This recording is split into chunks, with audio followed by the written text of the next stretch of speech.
Hey everybody, this is the Sliders Review, and it's Women's History Month, and I'm here today to talk to you about Big Mood Season 1. And first, let me just say, yes, I know it's not Women's History Month.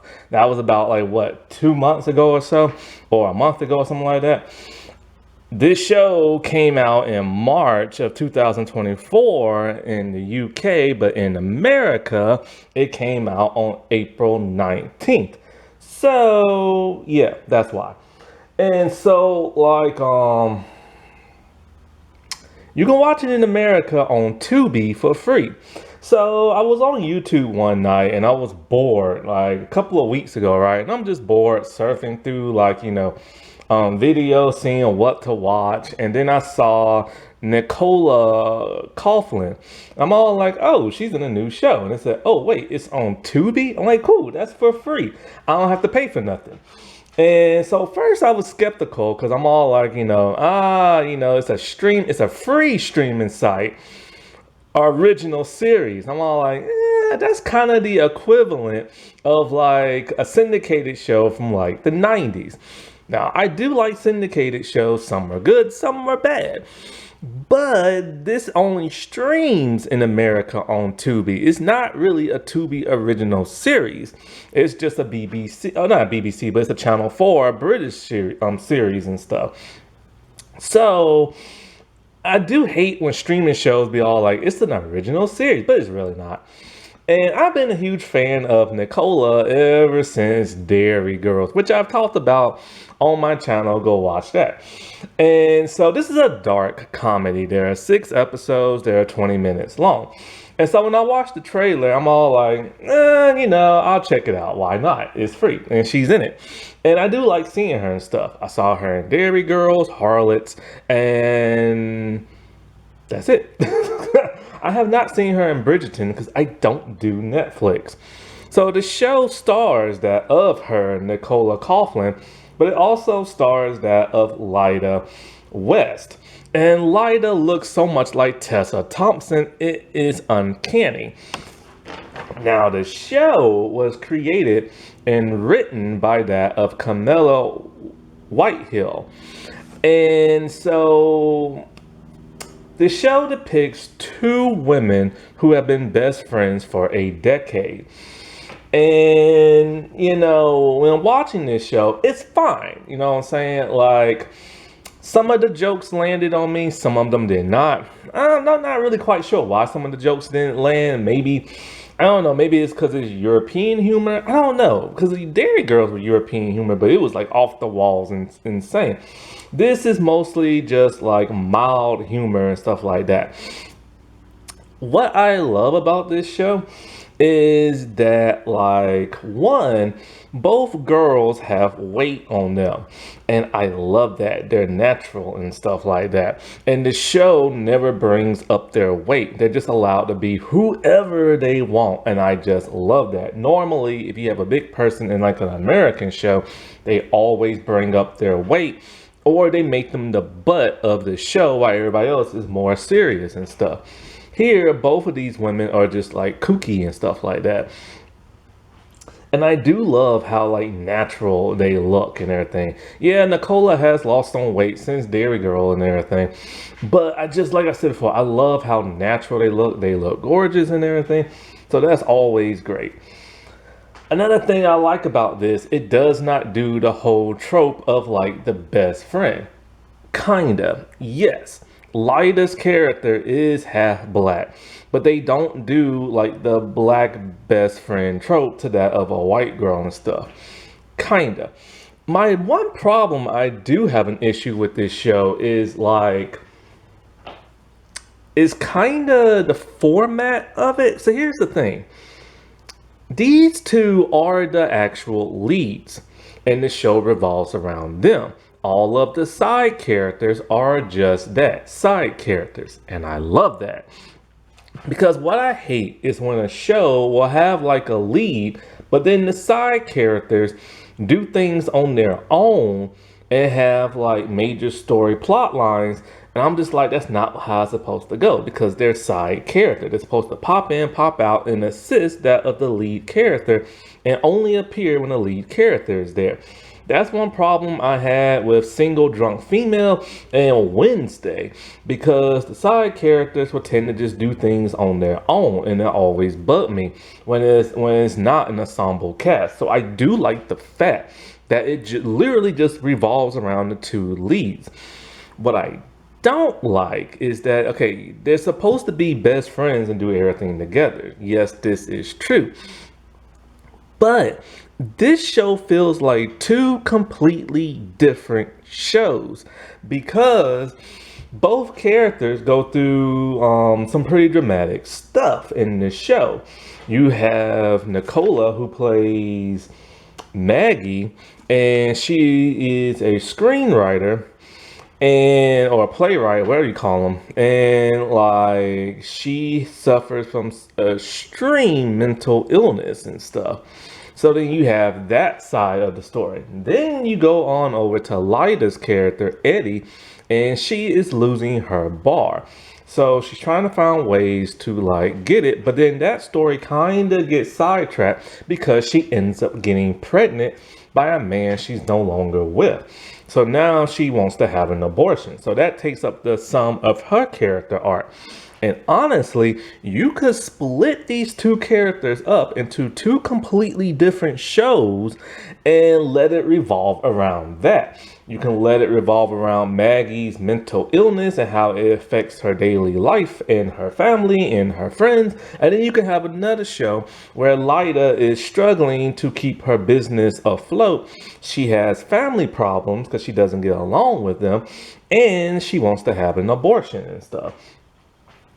And that literally is like the focus of her character. So it feels kind of disjointed, because when you have these 6 episodes that are only 20 minutes long, one episode will kind of focus more on one of the character and not so much of the other. So whenever a character has a main story arc in the show, the other person then and then only feels like the best friend trope.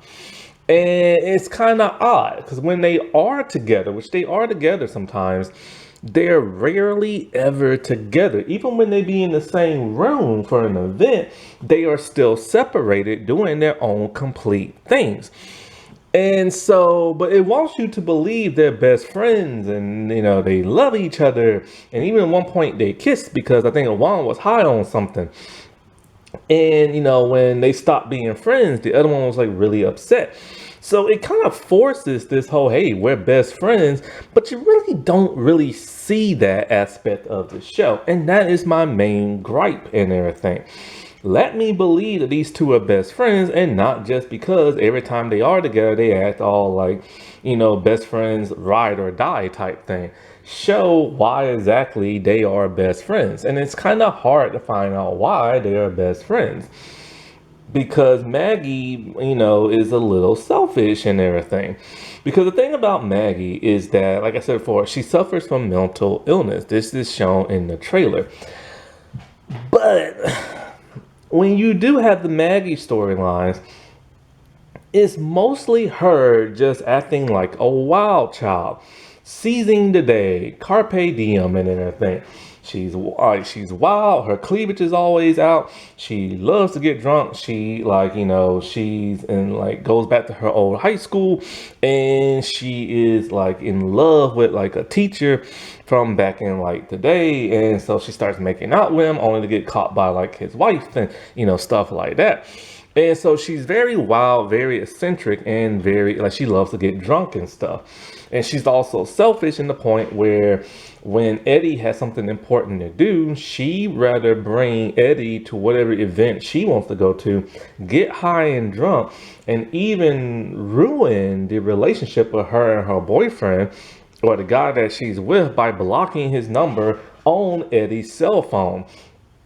And, this is before she found out that the man was no good and a cheat, but she did it for her own selfish reasons. And so, you'll see all that in all her episodes. But then towards the very end of the first episode, it smacks you dab in the middle that she has mental illness. And I like the way it does that because the show has a certain light filter, regular light filter, right? And so in the first episode, it's the regular colored light. And then they're talking about, hey, look, because the thing about Maggie is that we get glimpses into her like psychosis because, you'll hear her family members say, have you taken your medication? Why aren't you taking your medication?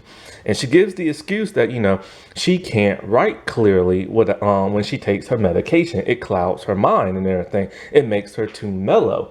But she needs it because she has a chemical imbalance inside her brain. And I have family members that have like mental illness and stuff. So taking their medication is very vital. Like I have like a cousin who stopped taking hers because she had to take like some tests. And then when a family tragedy hit, she had like a nervous breakdown and everything. Like you gotta take your medicine. But she said she couldn't concentrate when trying to study for this test and everything. And so like you hear stuff like that. You really gotta pay attention to the show. You can hear it. And because they don't always show it, like you don't see her really doing the whole medication thing. And so Eddie tells her, oh, you're all happy. Not my camera. You're all happy and excited now. But once it's over, you're going to crash. And then once she said that, then we see the color filter change to like a dim blue grayish color. And then Maggie looks completely upset and depressed and distraught and everything like that. I love how it does it. It's like a flicking of the light. Turn on, turn off. And it does that even in the last episode as a callback to the first. Because the thing about Maggie is the blonde one, by the way. The thing about her mental illness is that we're not quite sure exactly what she has. Because in the second episode, she goes to like therapy and stuff. And they say she's manic depressant and she's bipolar. She has to take lithium and everything. And so like... But then towards throughout the episode, we don't really, like in the second episode, we do see her crash and burn and everything because she's surprised with a birthday party and she does not want to go there. And so then throughout the rest of the episodes, we see these little kids with green double horns on their head and they're following her and she's hallucinating. So she starts to wonder if she's schizophrenic and tries to like not tell people she is because she doesn't want people to know because she doesn't want to go to no kind of mental facility and everything.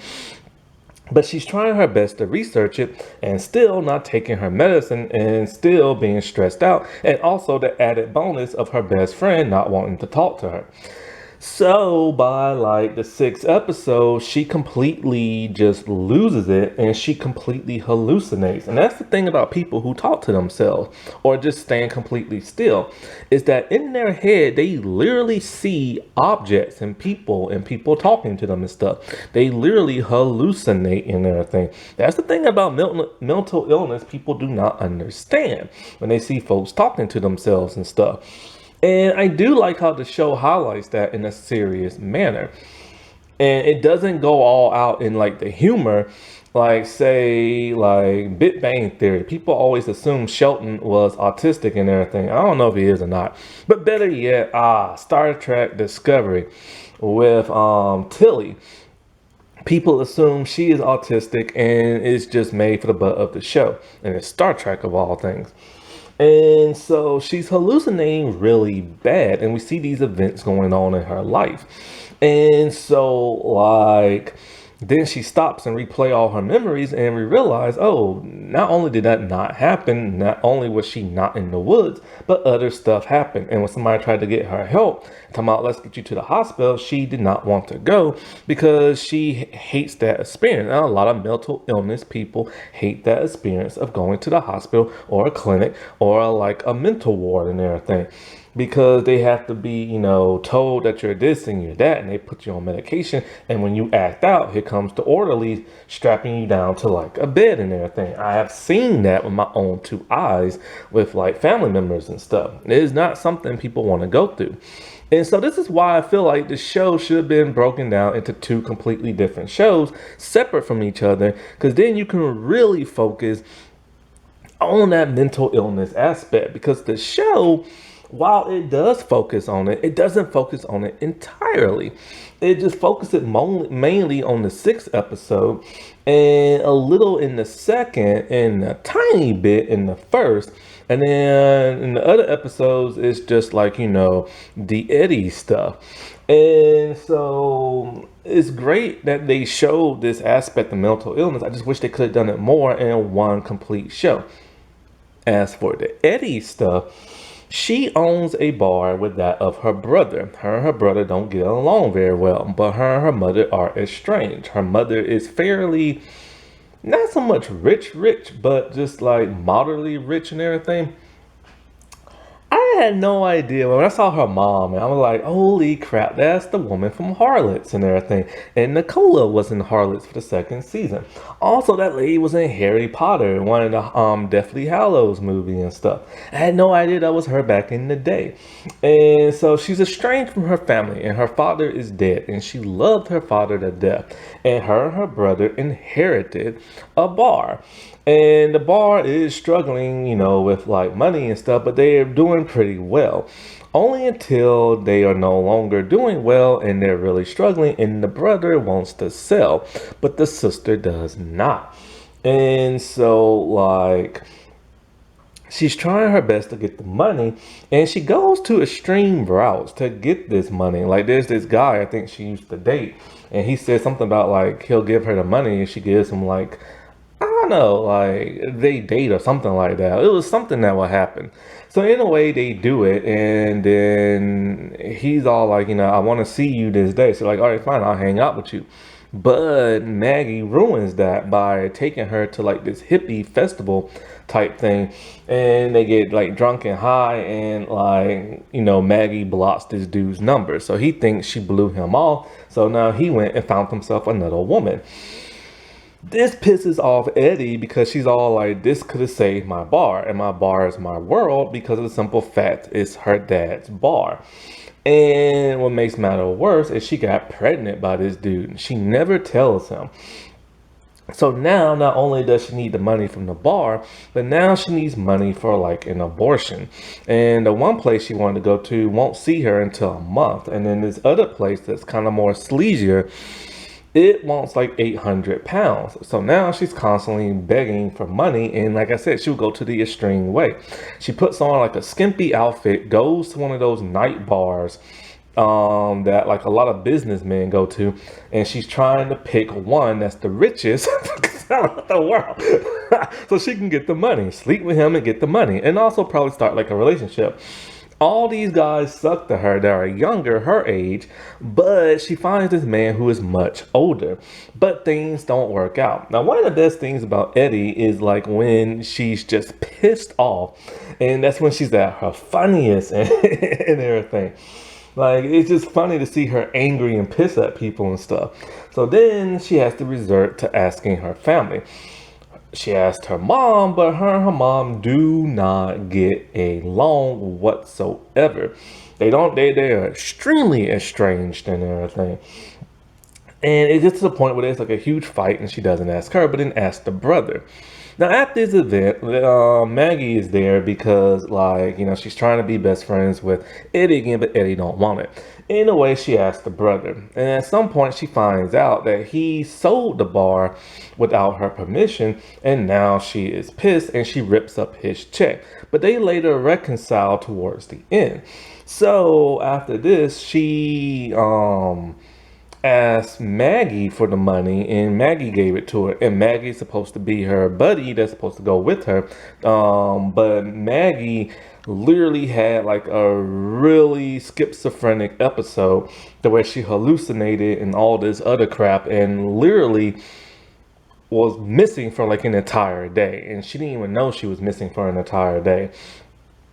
And so because of that, this put more strain on Eddie and Maggie's relationship, where They were supposed to go to LA on a vacation and everything after they got through having the abortion. And then Eddie's just kind of like, you know what, you're not here for me. You ruined my relationship with the other dude. I lost my bar because, you know, you was being so selfish. And she just leaves her, hops in the car and just drives off. Won't even say nothing to her, as Maggie is literally breaking down. And it's really hurtful to see that, because the thing about Maggie is that she can't help it because she was born that way, but she can help it by taking her medication, but she refuses to.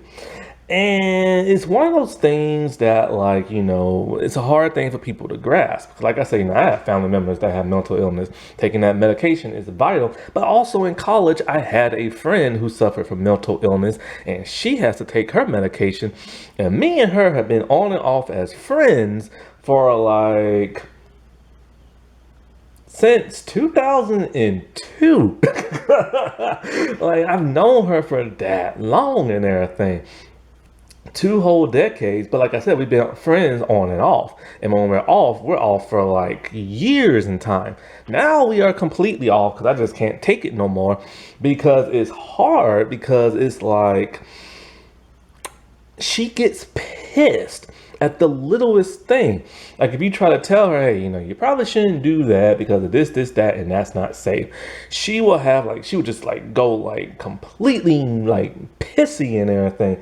And I don't know if it's just her being her or her not taking her medication. And it's really hard because it's kind of like, you know, you don't know what they're going through, but then when they refuse to take the medication, like a certain rapper who I can't stand, then they act all volatile and everything, and it's just really hard to cope with. So yes, I would say this is a pretty good show. It's kind of average a little bit, only because it's like, you know, the things I want them to focus on, sometimes they don't always focus on. And I want to see these two together more often instead of doing their own separate thing. And also, I wish it was more episodes and stuff. But, you know, that's the European format of like 6 to 8 to 10 episodes and stuff. Happy Women's History Month, everybody. All right, well, I'll talk to you later. Bye.